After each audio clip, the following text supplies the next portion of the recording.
To be a part of the broadcast here tonight and also the Canada Forum. Next in line is Ken Glasser.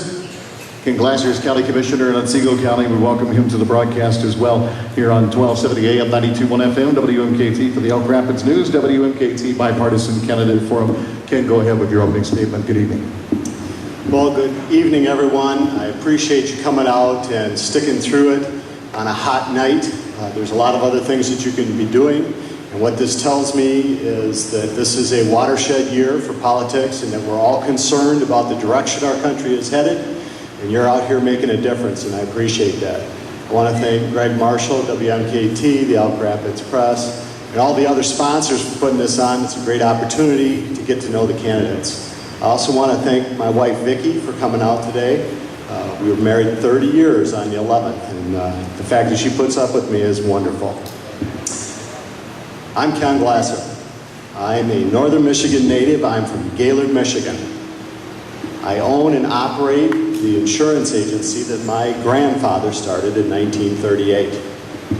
I've been a county commissioner for the past 10 years. I've been elected 5 times by my fellow citizens to represent them. For the last 4 years, I have been county board chairman. That kind of experience is what has put me into this race. I want to talk a little bit about what's going on in Michigan. You know, one of the big questions is, what are we going to do about jobs? What are we going to do about jobs? It's jobs, jobs, jobs, folks. But you know, the jobs problem is actually a symptom of the real problem.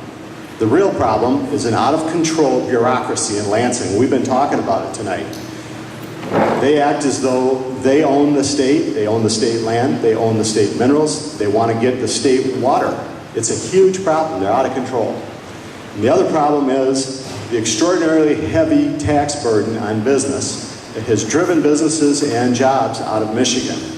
And we've got to fix that. We've got to rein in the bureaucracy. We've got to stop them from making these terrible decisions. We need to require that permits be issued within 30 days. When they come before an agency that's regulating something, if there is not a valid reason to deny that, a scientific, provable reason, those permits need to be issued. We need to demand line item budgets from each of the state's departments. You know, at the county level, we're required to produce the budget in line item detail to show you exactly how much money is being spent on office supplies, salary, benefits, travel, the whole 9 yards. Michigan departments don't do that. We have to require that so that we know as citizens where those cuts should be made. We can communicate that to the legislature. And we've got to lift that heavy tax burden. We can do that with the Michigan Fair Tax. And I too have been endorsed by the Michigan Fair Tax Association, and we can talk about that some more if you want. I've also been endorsed by Right to Life of Michigan and the Michigan Townships Association, and a whole bunch of others. And I know that there's a lot of concern about lobbyists and what their money does to the political process. And I can tell you this, and promise you this, if you elect me, you will have access to me. I will return your calls. Now, because there's 90,000 people in the district, it's going to be kind of tough, so be patient. I see we're waving the red card, so it's time for questions, and I look forward to that. Thanks, Ken Glasser, for your opening statements. We have the wireless mic available. We also have some written questions. Does anybody have a question right away for Ken Glasser? Anybody at all? Same question. Okay, same question, which... Yeah, the Alden well. Yeah, the Alden well is a real good example of a bureaucracy run amok. And Tim talked about the analysis paralysis. We're not going to make a decision. We've decided what it's going to be, and you're just going to have to accept it. Well, you know, the reality is that well should be right next to where the pollution is. There isn't any reason for it to be taken to the community of Alba and put in their backyard when it was created right there at Bay Harbor. It doesn't look good, and it shouldn't be done. Okay, we have a question in the back. It'll be just give us 1 second so we can get the mic over to you. That way the listening audience and everybody in the facility can hear you. Keep the mic real close to your mouth there if everybody can hear you well. Thank you. I'd like to walk that question back one more step.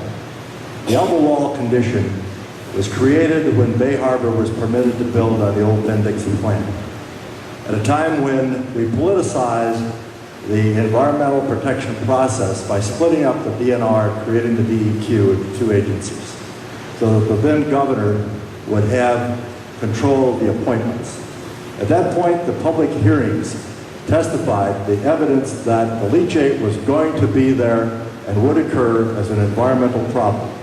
The resolution was that a percentage of the leachate to be controlled would be acceptable, rather than control a known future problem. What would you do as an elected person to depoliticize the appointments to these boards which make critical policy decisions? Well, that's what I'm talking about with a valid scientific reason not to do it. We knew when that was being done that that leachate would form from water seeping into it. That scrap of the concrete tailings, whatnot, should have been removed from that site. And that's the kind of thing that we need to do. I can tell you about another case that's similar. It's called Koki Creek, and this involves oil and gas. Shell Oil Company left the state of Michigan. They sold their assets to Merit Energy, and when Merit bought that, they inherited a plume of BTEX. That's some nasty chemicals that are found in hydrocarbons that cause cancer in laboratory rats and probably people. And we got a problem. So what are we going to do? The solution was come up with by DEQ and Merit. May have been written on the back of a cocktail napkin. We're going to pump the water up into a trough, allow the hydrocarbons to evaporate, and then we're going to pump it down through a big pipe over to Koki Creek. Well, Koki Creek is the headwaters of the Asaba River. We had a public hearing about what to do. You got to bring the bureaucrats up to the spot and say, this is what you're doing. Are you sure this is a good idea? Amazingly enough, the woman that issued the certificate of coverage, which is a fancy way for saying go ahead and do it, had never seen the place, stood next to me and said, wow, this is a really beautiful spot.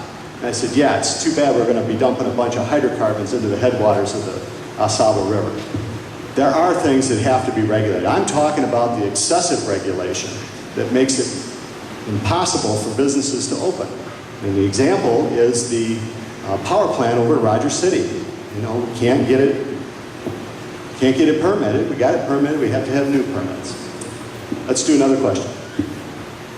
Not from my lovely wife. Let's Mrs. Glasser probably has many questions, although she probably knows most of the answers too. Any other questions? All right, we can go to the written questions. We have several of those. If we have one, I can't see. Do we have one over there? Yes. Sorry, Ken, you were in the way. I apologize. Go ahead, Matt. I'm sorry.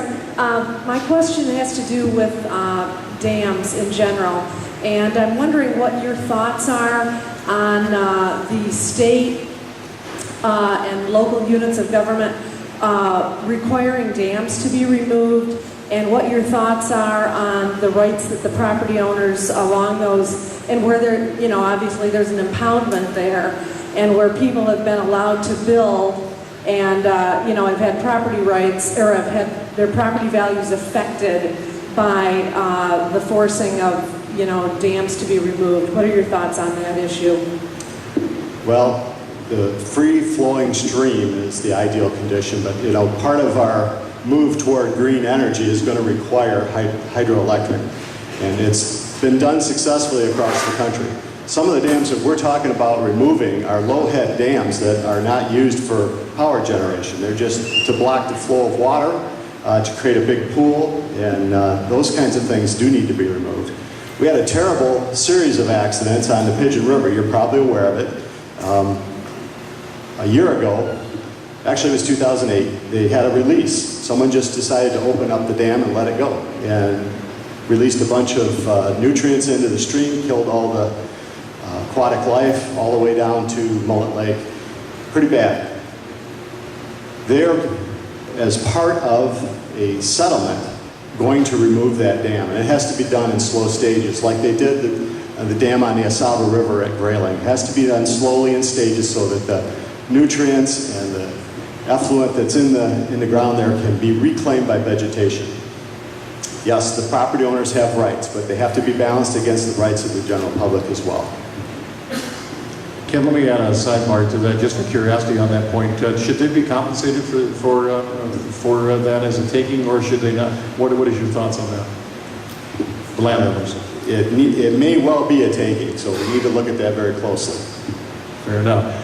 Ken Glasser, appreciated muchly. That's Ken Glasser, one of the Republican candidates for the 105th State House seat. We appreciate him being with us today.